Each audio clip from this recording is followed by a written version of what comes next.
Hello, friends. I am your chilling narrator.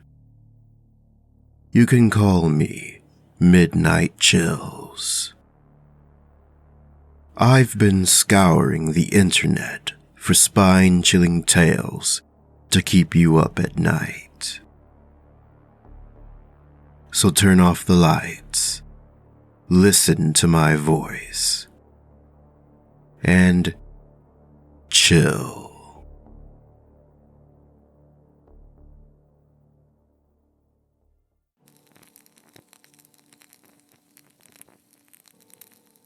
The Birthday Hut. Written by sugarfruit33.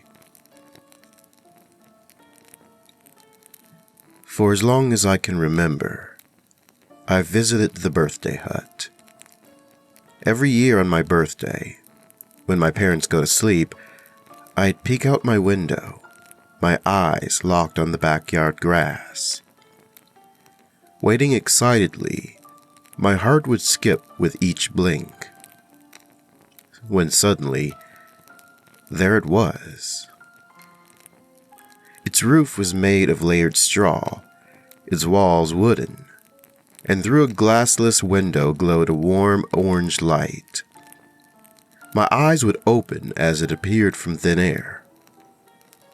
As to not wake my parents, I would tiptoe down the steps, although I wanted to run like the wind. Slipping out the back door, the grass would crunch beneath my feet as I approached it. The wooden door appeared to be hand-carved, its indent sloppy, and the golden knob was scratched, long past its days of glimmer.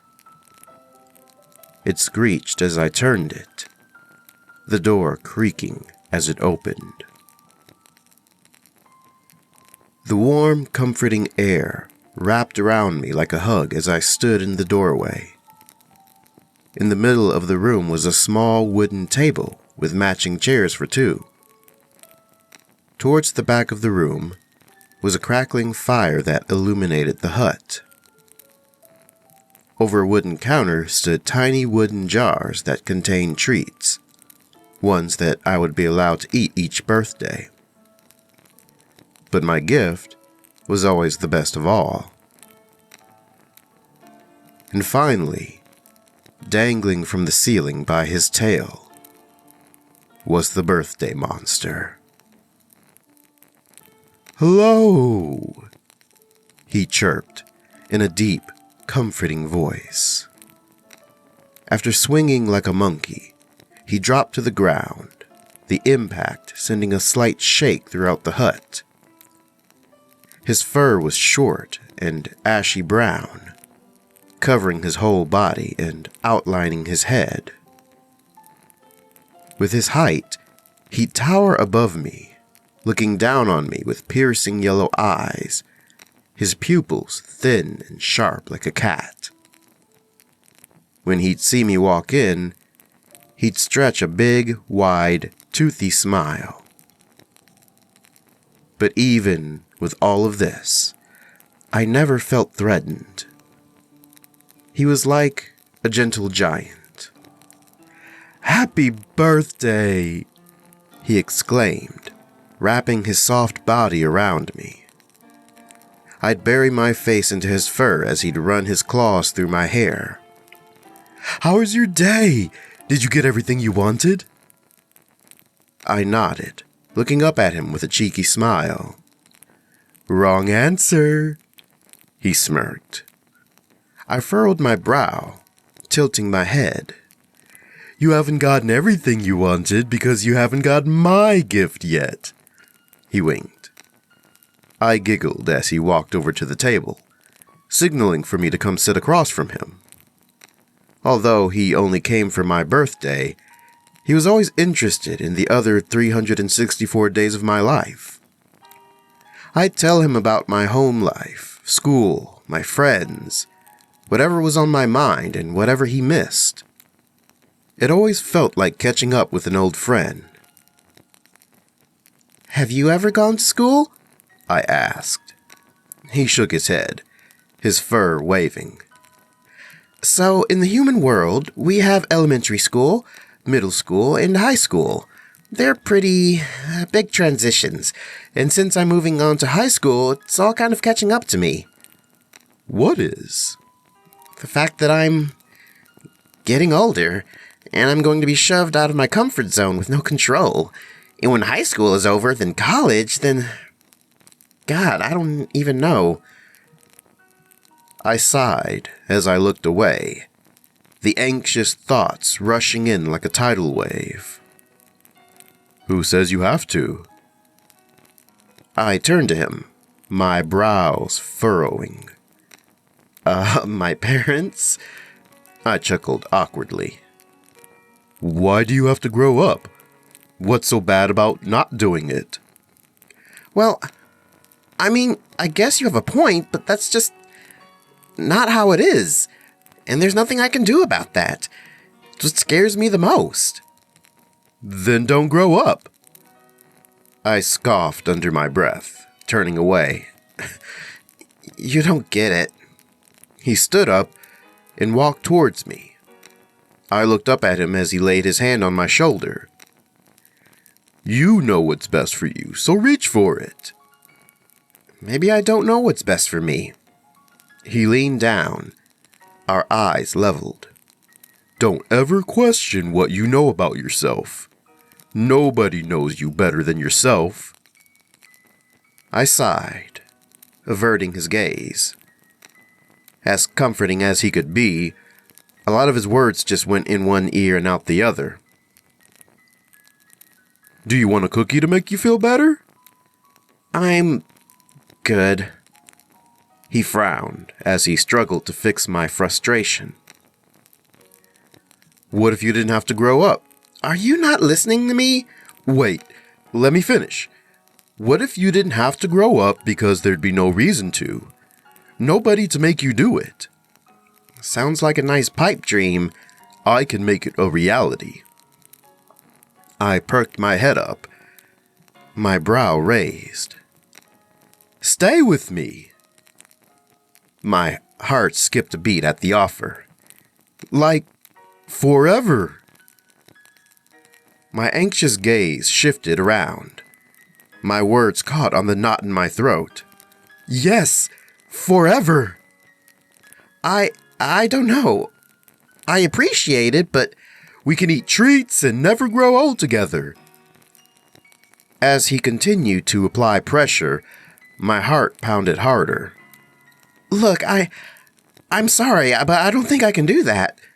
His wide grin deflated as his eyes sank.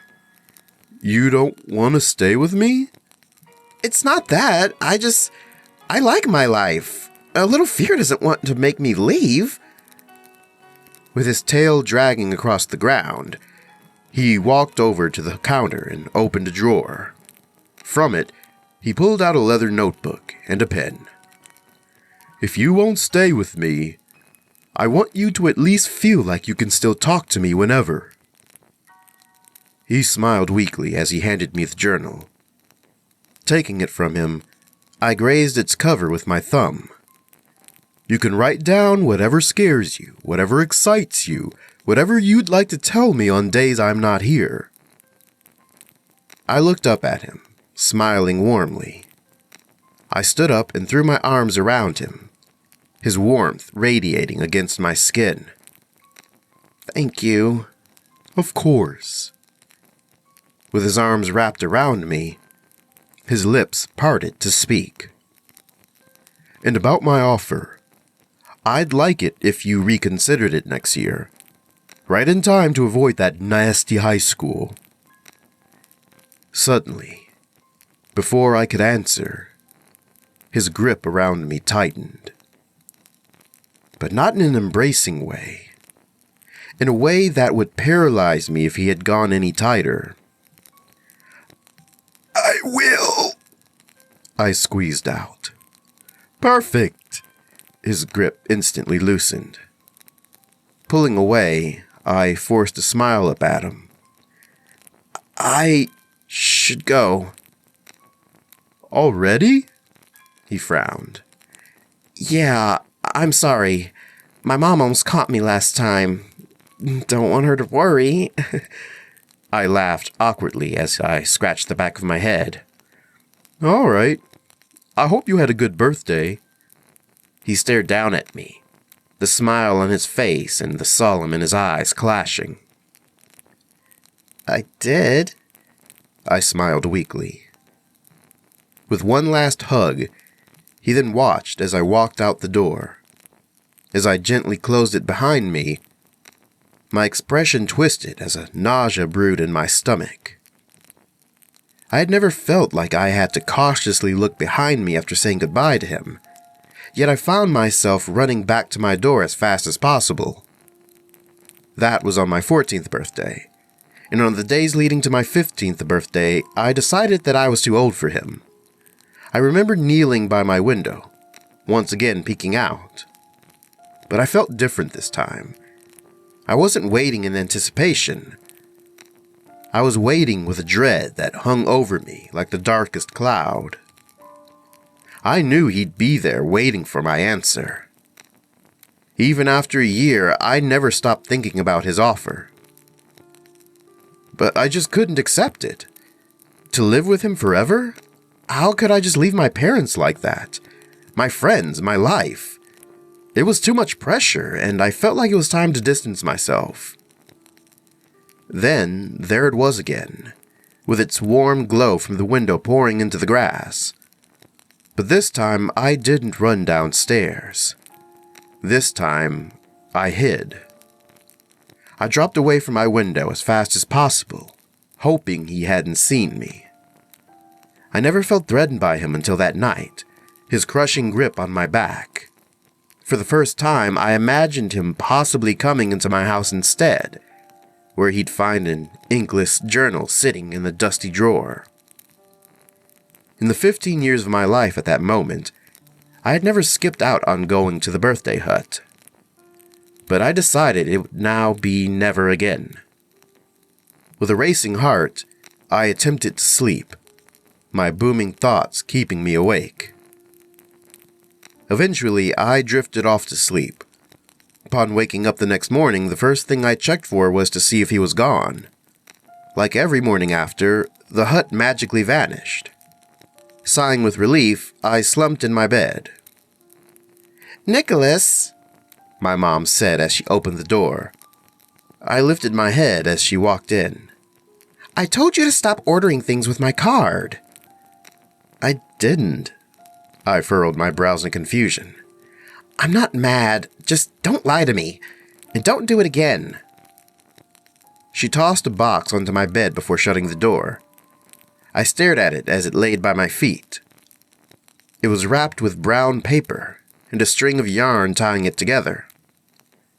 Lifting it up cautiously, I shook it next to my ear, hearing an object clanking against the inside of the box.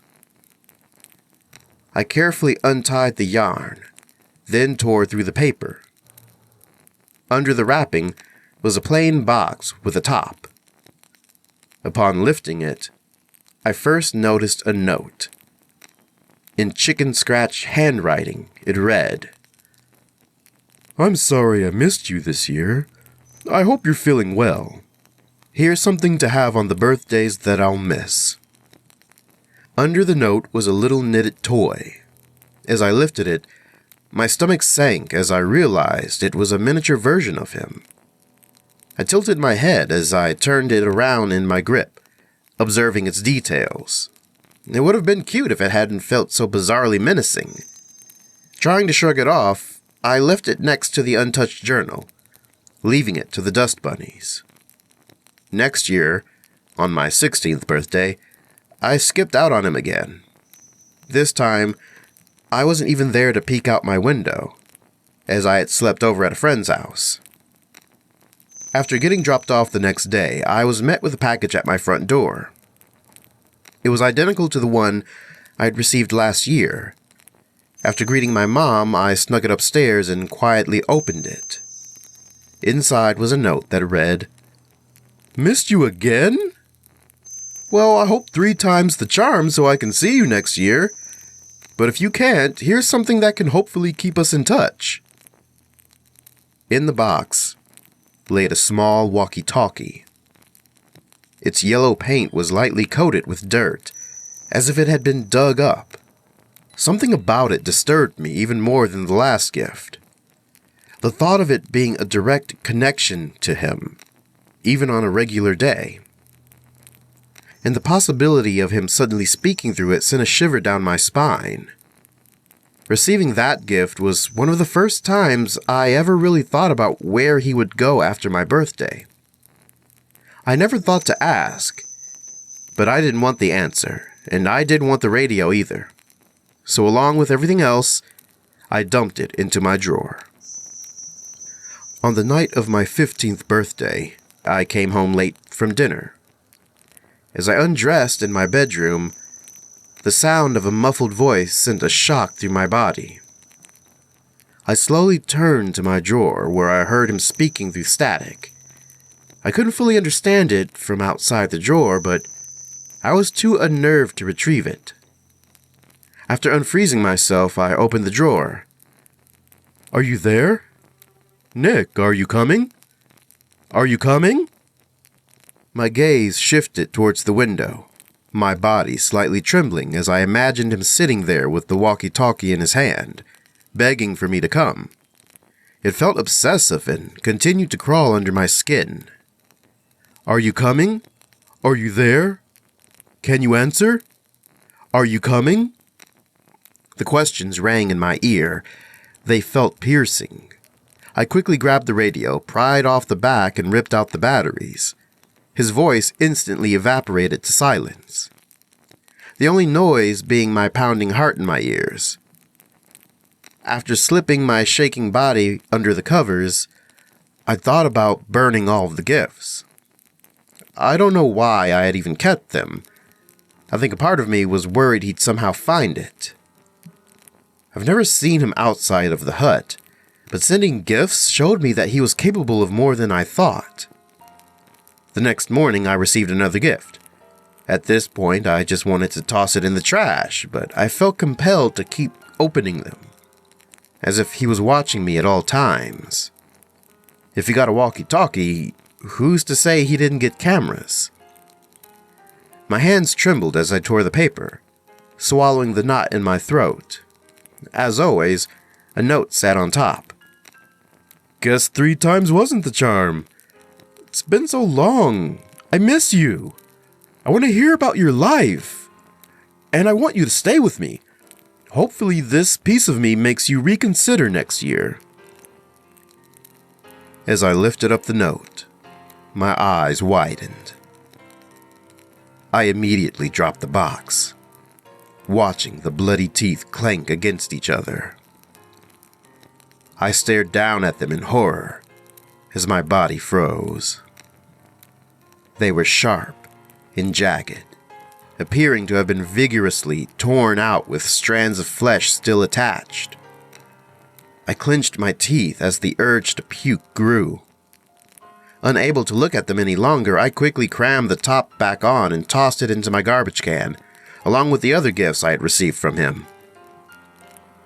Over the course of 3 years, it was just getting worse and worse. How many birthdays until this finally ended? I was hoping to have an answer on my 18th birthday, when I was accepted into a university in Minnesota. I was a month away from leaving, celebrating both my departure and my entrance into adulthood, when I received another gift on my doorstep. But this time, the box was bigger. It was long and thin, almost the size of my torso. I decided I couldn't do this again, and that it needed to end. For once, I hadn't even remembered he was in my backyard, so I lifted the box and threw it out, the curiosity still itching the back of my head. After a few hours of thumb twiddling, I needed to know. I retrieved the box from the garage and brought it to my room. Setting it down on my bed, I took a deep breath before tearing the paper off. The second I lifted the lid, my nostrils were hit with a smell that I could not describe. It was putridly sour and thick, causing me to hold a gag in my cheeks. a note laid on top of a newspaper that was used to wrap something. My Nicky is a grown man. It brings me to tears to see you grow up. We could have prevented that, but alas, you are starting your life with or without me. P.S. It gets cold up in Minnesota. Setting down the note, I cautiously began to rip apart the paper. Beneath it revealed fur, one that seemed eerily familiar. As I lifted it, I squirmed at the feeling of something wet against my fingertips. Pulling my fingers away, my eyes widened at the sight of blood on my hand. Turning back to the gift, I stepped back and let it unfold. Draping in front of me was his skin, blood dripping from its feet onto my floorboards. My expression was locked in a gaping terror, unable to release it from my grip. A hole for my face was carved where his once was, the inside crimson and fleshy.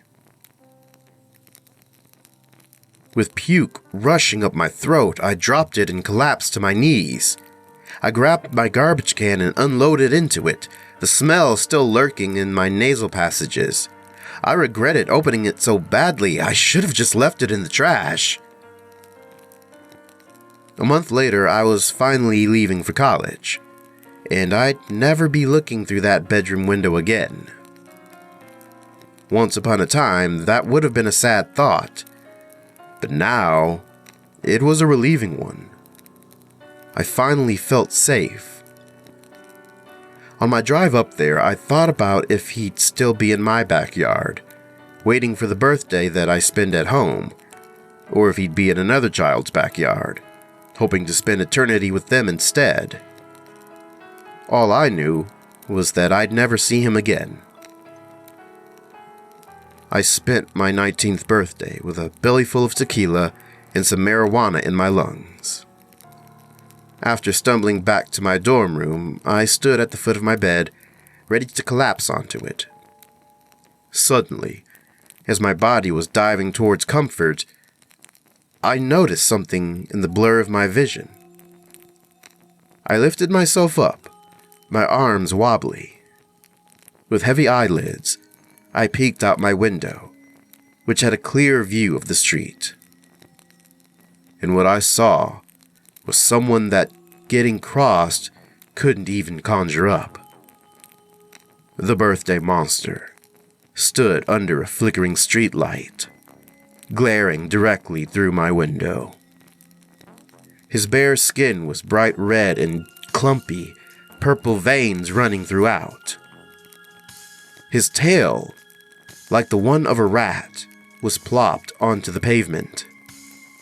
But his eyes, his gleaming yellow eyes, stayed the same. Suddenly, as our gazes met, his sharp pupils dilated, his eyes widening. He stretched a wide, sharp smile that revealed his few missing teeth.